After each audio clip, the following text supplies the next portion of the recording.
Lord Robertson, ladies and gentlemen, very good morning, and it's a great pleasure to be back here at Seaford House, and to be able to offer some opening remarks on behalf of the CGS. I know Patrick was disappointed not to be here today to join everybody, so I'm a sort of warm-up act really, and sort of part of one half of the bookend with Ian at the other end for the panelists, the glittering panelists that you've got today.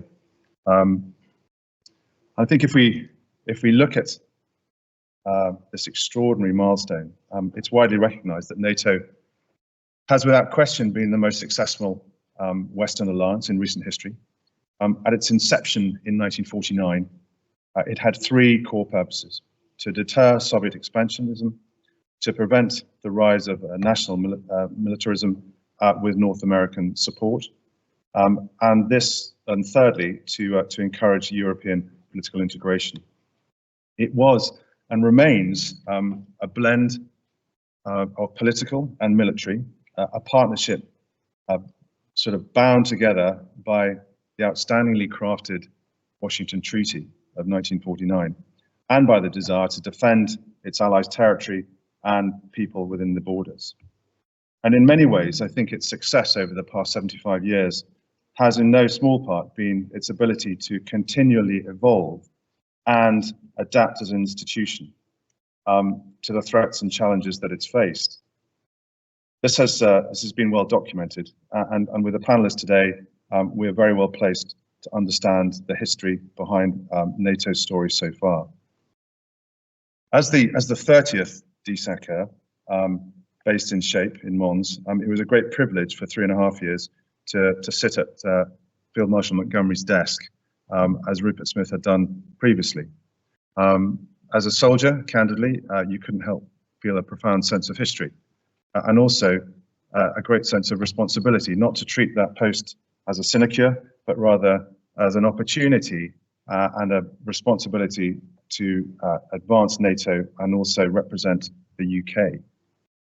So previously as the Corps Commander, as Andrew's very kindly said, in the ARC, working to US General Mike Scaparotti as the CHACR, and then latterly as the CHACR to Todd Walters, and then latterly to Chris Cavoli, who is the current CHACR. And as with all former CHACRs, all were brilliant in their own way, a potent mix of vision, composure under pressure, operational credibility, genuine diplomacy, and outstanding judgment in what is an extraordinarily big job, and a job that I hadn't realized how big it actually is, particularly when you've got the US EUCOM role as well. All of them were right for their time, and all hugely influential during a period of unprecedented transition, recent transition at Shape and indeed throughout NATO. There have been so many important moments in NATO's history, and so in the time available, by way of setting the scene really for today, I thought I'd just narrow my comments down to focus on the most recent development, the introduction of the concept which is known as the Deterrence and the Defence of the Euro-Atlantic Area, or DDA, and importantly, its implementation over the past 4 years. I hope this will then serve to frame what I anticipate will follow from Ambassador David Quarry and from our UK MIL rep Ian Cave, looking at things predominantly from a national perspective. So arriving at the military headquarters in Shape in Mons at the end of March 2020, and I know there's some who were serving there at the same time, it was an interesting time. COVID had just started, which frankly, as we all remember, the world was in absolute chaos. A strange time for us all, but not least in Shape, where, if I'm candid, NATO's center of gravity, alliance cohesion, was not really in full evidence. And to be candid, all 30 nations at the time and the 40 partner nations were, despite a bit of tokenism, they all went a bit national, if I'm honest. And due to a sort of combination of uncertainty, of fear, and everybody sort of circled the wagons nationally. And being candid, it was a pretty unedifying experience arriving. And actually, the alliance at that stage, I felt, looked a little bit unsteady, a low point perhaps. A month later, however, in May 2020, a defense minister signed off the DDA concept for NATO, and the concept, written predominantly by CHACR's strategic advisor, Steve Covington, who had incidentally worked for 10 CHACRs, and it was owned initially by Mike Scaparotti and then was developed under Todd Walters. Once endorsed, the somewhat academic paper needed to be transposed and turned into military language, and that could be understood by 30 nations and by their chiefs of defense, and then implemented. And that design and implementation fell to the least busy four-star in SHAPE at the time, who grabbed it with open arms and was blessed with a very impressive team of staff officers, multinational staff officers. So plans such as these are normally formed, as we all know in this room, on the back of a napkin in a restaurant. Normally they start there. For this purpose, because of COVID, it ended up on one PowerPoint slide, and it was developed from there. And the baseline was pretty low. Hard to believe that perhaps the last overall NATO military document that resembled anything like a military strategic plan had been developed in the 60s. And there was a series of operational level graduated response plans, but this was the first thing that needed to be written, therefore, was a overall strategic military plan. Emanating predominantly from a UK team, but with multinational support, the CHACR's AOI strategic plan, colloquially known as the SASP, was developed. And it became the sort of focus for 9 months. And after 9 months, between September 20 and April 21, it was produced and sent out.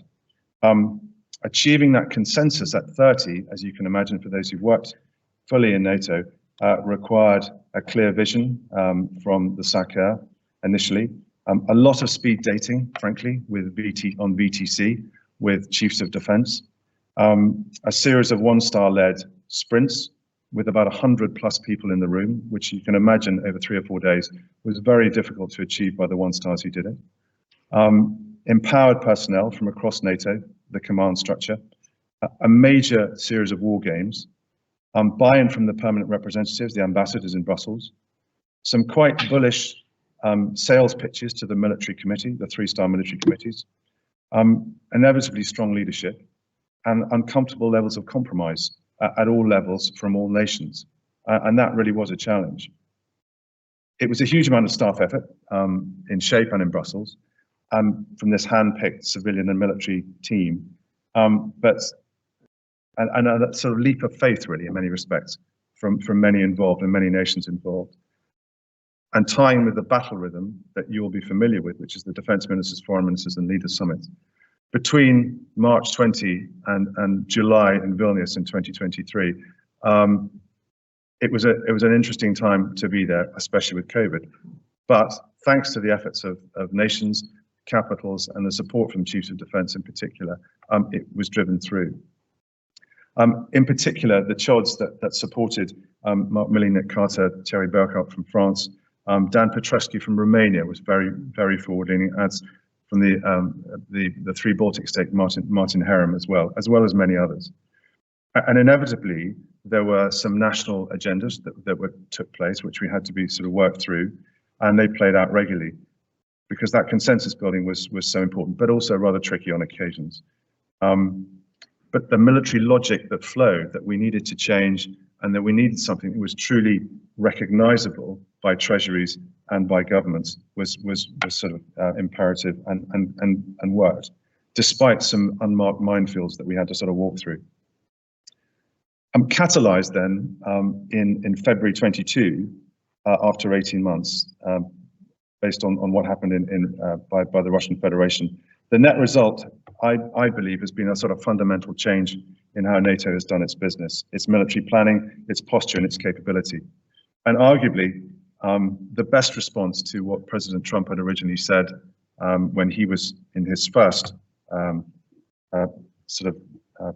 position as POTUS, and also the response to President Macron's accusations of people being brain dead. And that hopefully, having seen what was written, was not the case. Specifically, from all that work, the output has been, and they're frankly all conferences in their own rights, I would argue, but there has been a new strategic plan based on the current threats, a series of based on a series of military strategic objectives, military strategic effects, and military strategic actions. There have been 3 fully integrated now regional plans, commanded by the Joint Force Commands in Norfolk, Virginia, Brunson, and Naples. Importantly, on the back of those plans, a new force structure requirement, which then turned into what we styled originally as the new force model, which I think has now been hijacked by something called the NATO force model, but that's okay, based on a 3-tiered approach.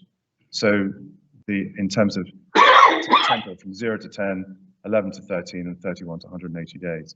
Really important for those Baltic states who were concerned about that initial period. And within that model, there are Tier 1 forces, and within that, the Allied Reaction Force, not dissimilar to what used to be the AMFL in old money, but now sort of multi-dimensional, multi-domain, and it's designed really as a first responder for CHACR, and also the ability to pose targeted strategic dilemmas to Russia. That paradigm, and I suppose collective initiatives, for want of a better phrase, coupled with a new modernized alert system, provides CHACR, as the military strategic commander, with much more responsive and capable force structure with which to respond to existing challenges and threats, in a new upgraded and redefined headquarters in shape. So the NFM, the NATO force model, which was the result of considerable consultation and agreement, not only gives capitals and their treasuries a demand signal against which to build capacity, but also serves as a model on which to build greater trust, and that was evident, as well as to reinforce alliance cohesion as that center of gravity. Really, really important. And as a byproduct, it spawned a lot of process which was lacking in shape, in particular, within this new headquarters. And one particular example I would use is DSACRs in the past we've all had a sort of an annual force generation conference where we planned for activities and actions and missions. It just really wasn't working, frankly, because people would come down and they'd bid, and then at the end of the conference we go, well, thanks very much, everybody, we'll see you next year. And it wasn't really particularly clever. So we turned it into a triennial conference, held people's feet to the fire, and made them actually agree and publicly explained if people hadn't produced what they said they were going to in the first conference. So a bit of tough love, but actually it worked extremely well and people understood it. It was a bit of a punt, but I think if you remember the comments that Jens Stoltenberg made about the increase in numbers that we'd had, about another 300,000, he said 600%, which was extraordinary. And we told him not to talk about that, but he's the boss. But it was a triumph in many respects that we had managed to get more people to come into this new force model, this NATO force model. I think it proved for us a couple of things. First is that there was definitely all this planning. First of all, proved that there was definitely a need for change. And it became obvious as we went through. There was definitely a feeling and enthusiasm by nations that they wanted to change. And second, and linked really militarily, was there was palpable relief, I would suggest, from CHODs, that there was a chance for them to reset, because they'd inherited, many of them, a situation where nations had been writing checks they couldn't cash, frankly. And therefore, this gave people a chance to baseline, to say what they could do. And it meant they also, as a byproduct, got closer to their policy directors and the treasuries, who understood why they were producing this money. So it was much clearer. It also gave them a chance potentially to specialize. So the smaller nations who couldn't produce armored brigades potentially started to say, well, we'll, when we think of CBRN, we think of Czech Republic. When we think of other smaller nations, they were desperate to try and find something. So it gave them a chance to specialize, and that is ongoing. I think it also proved to us that in the right situation, NATO can change quickly, not least because of the threats, but also because there is a willingness, and there is now particularly under Rob Bowers of the CMC, the chairman of the military committee, a real momentum behind change. I think Chris Cavoli, as the CHACR, has done extremely well in terms of driving this forward. He is a fantastic officer and really has closed with the detail of what was required over the last 2 years. And of course, whilst DDA was a vision and it was a plans and requirement that was endorsed, and there was enthusiasm to populate this NATO force model, it still remains an evolving and an iterative process, and we can't just sit back and say that's it. So it's evolving all the time, and it's something that needs continuous political leadership and strong support from allies as we go forward. As the Secretary General said, I think at Foreman's the other day, NATO has never been bigger, stronger, and more unified. And as we look ahead, though, at how NATO tries to protect its territory and its 1 billion citizens, there are a number of questions, I think, that still remain, many questions. You know, to make sure that alliance cohesion remains and there aren't fissures that appear. What role, for example, must NATO play in relation to Ukraine, and how much should it, and indeed can it, shape the outcome of this conflict? And how can NATO ensure allies develop an industrial base that can continue to support Ukraine and establish a meaningful and authentic 21st century deterrent against the threat that it faces? More widely, through the 32 allies and the 35 partner nations, how does it contain the malign influence from Russia? A sort of Kennan theory for the 21st century. And then if we look at China and the allies' responses internally, many, I think probably all, are trying to work out whether they are strategic competitor or commercial partner. And this is a tension, I think, that I've seen, and I think will continue until we decide individually how we want to go forward. As one of the most successful and influential alliances in history, how should NATO look now at climate change? Arguably our biggest concern, the global commons and migration. What part does NATO play in that in the future? And as we look towards this year of global elections, how will the US election impact post-November? Arguably, Europe is a very different place than it was when President Trump was there before, with more commitment and also a war in Europe. And then finally, from my perspective, who will replace Jens Stoltenberg and what will be their priorities? And finally, if I may, without stealing anyone else's sandwiches, from a UK perspective, it's interesting when you sit in Brussels and you look back at the UK.